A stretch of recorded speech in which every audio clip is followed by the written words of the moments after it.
اعوذ باللہ من الشیطان الرجیم بسم اللہ الرحمن الرحیم۔ واجب مشروط، واجب غیر مشروط۔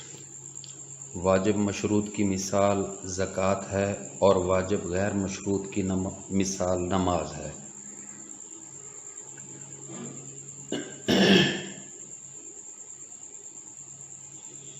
اس کے بعد ان کے مقدمات ہوتے ہیں۔ واجب مشروط کا مقدمہ واجب نہیں ہوتا اور واجب غیر مشروط کا مقدمہ واجب ہوتا ہے۔ جیسے زکوٰۃ کا مقدمہ مال ہے اور مال کا حاصل کرنا واجب نہیں ہے، اور نماز کا مقدمہ وضو ہے کیونکہ نماز واجب غیر مشروط ہے، اس لیے اس کا مقدمہ یعنی وضو واجب ہے، پھر آگے اس کی شاخیں ہیں۔ یہ بھی ایک حقیقت ہے کہ واجبات سے کوئی بھی مبرہ نہیں ہے، ساری مخلوق بھی اور خالق بھی۔ اب سوال پیدا ہوتا ہے کہ خالق تو سب سے ارفع و اعلیٰ ذات ہے، اس پر کوئی چیز کیوں واجب ہونے لگی اور اس پر کیا کیا واجب ہے؟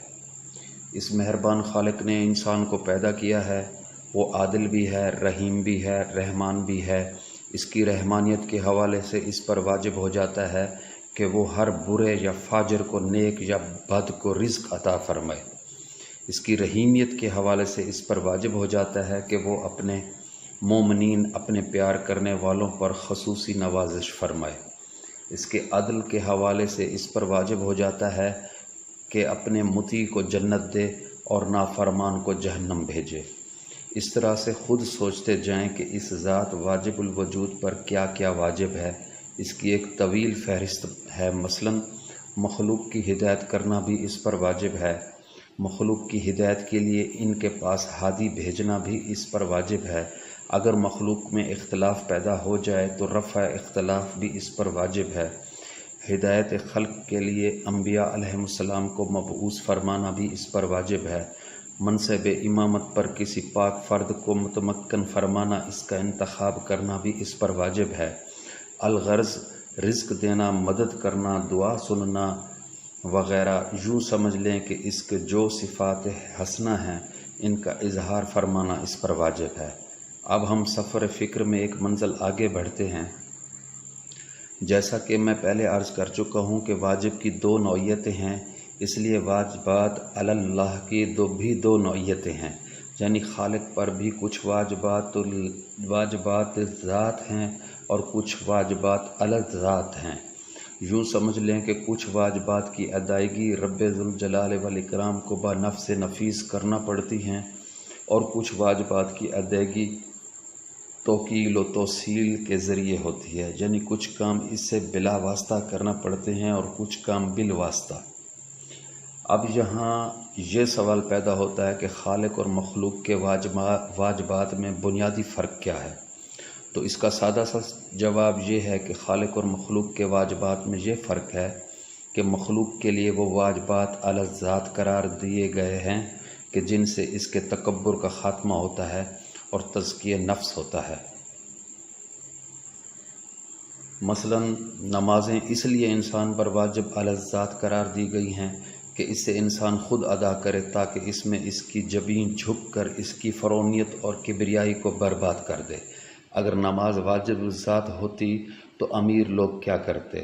وہ اپنی نمازیں خود نہ پڑھتے اور چند غریب لوگوں کو بلا کر انہیں پیسے دے کر ساری نمازیں مع تہجد پڑھوا لیتے۔ اس کے نتائج کیا نکلتے؟ انسان فرعون بن جاتا۔ ایک تصور پیدا ہو جاتا کہ امیر لوگ خالق کے قانون سے ماورا ہیں۔ ایک یہ تصور پیدا ہو جاتا کہ عبادت واقعی کوئی اچھی چیز ہوتی تو امیر لوگ خود کیوں نہ ادا کرتے۔ اس طرح عبادات کا استخفاف اور توہین ہوتی۔ انسان کی فرعونیت اس قدر بڑھ جاتی کہ یہ سارے واجبات پیسے دے کر ادا کروا لیتا اور خود واجبات سے بے نیاز ہو جاتا، اور یہ آزادی انسان کو چند ہی دنوں میں فرعون کامل بنا دیتی۔ انہی مقاصد کے پیش نظر نمازیں اور روزے واجب علی ذات قرار دیے گئے۔ جب خالق کے واجبات علی ذات پر ہم نگاہ کرتے ہیں تو اس کے واجبات انسان کے واجبات کے بالکل برعکس نظر آتے ہیں۔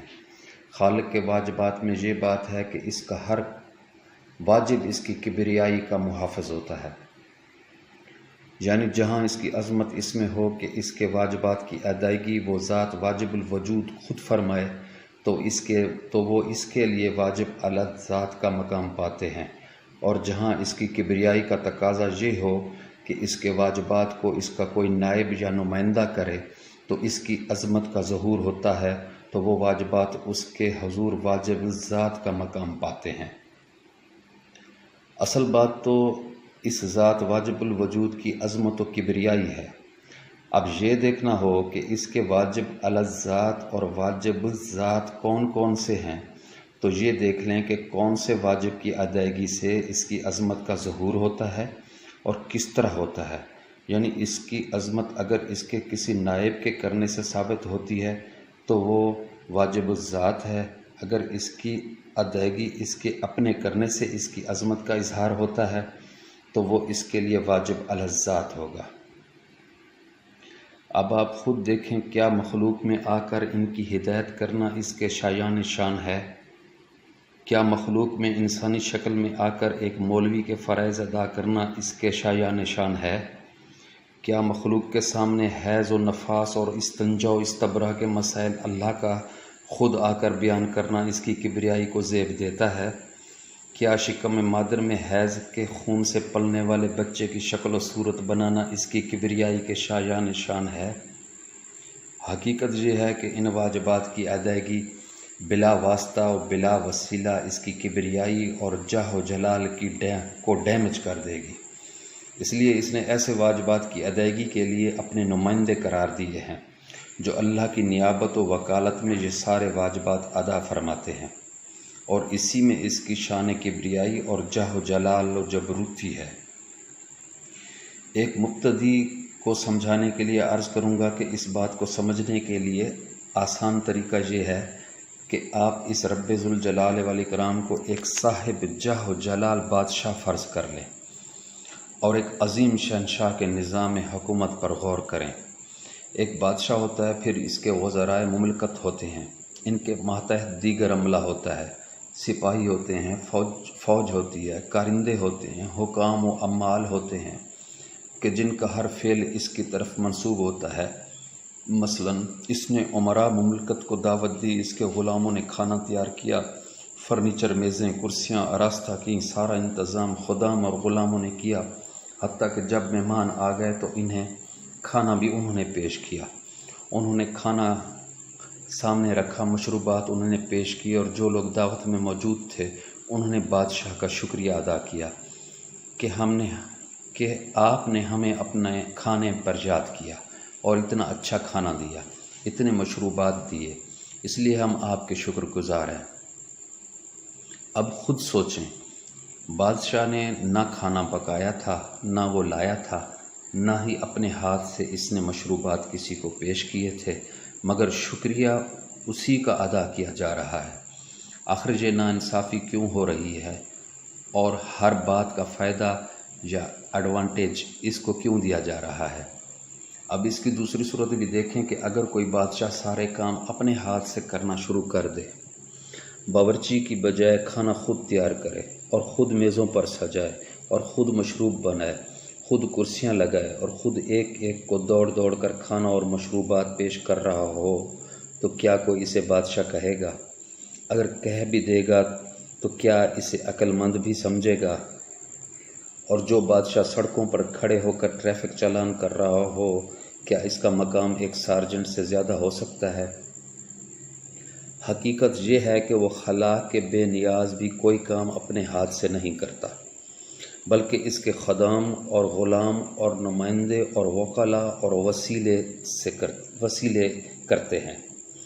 وہ مارتا ہے مگر خود نہیں مارتا، اس نے ایک نمائندے کی ڈیوٹی لگائی ہے جو اس کی طرف سے یہ کام کرتا ہے، اس کا یہ کام اسی کی طرف منسوب ہوتا ہے۔ وہ رزق عطا فرماتا ہے مگر یہ کام خود نہیں کرتا، اس کے نمائندے کرتے ہیں۔ اسی طرح اس کی جملہ صفات کا اظہار اس کے نمائندوں سے ہوتا ہے، اور اسی میں اس کی عظمت کا راز مضمر ہے، اور اسی میں اس کی عظمت و کبریائی اور جاہ و جلال کا ظہور ہے اور بقا ہے۔ جب یہ بات سمجھ میں آ جائے تو جملہ متنازع مسائل کا حل سمجھ میں آ جاتا ہے۔ اب اگر کوئی عارف خاندان تطہیر کے پاک افراد علیہم الصلاۃ والسلام کو مظہر صفات الہی کہہ دے تو کیا اس سے اللہ کی کبریائی کا اظہار ہوتا ہے یا اس کی کبریائی متاثر ہوتی ہے؟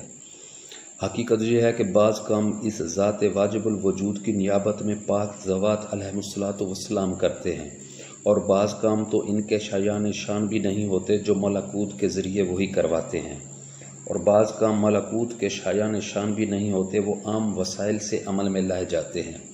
اس لیے جب بھی پاک خاندان علیہ الصلوۃ والسلام کے فضائل بیان ہوں تو اعتراض سے بچنا چاہیے، کیونکہ اس میں ابدی ہلاکت ہے۔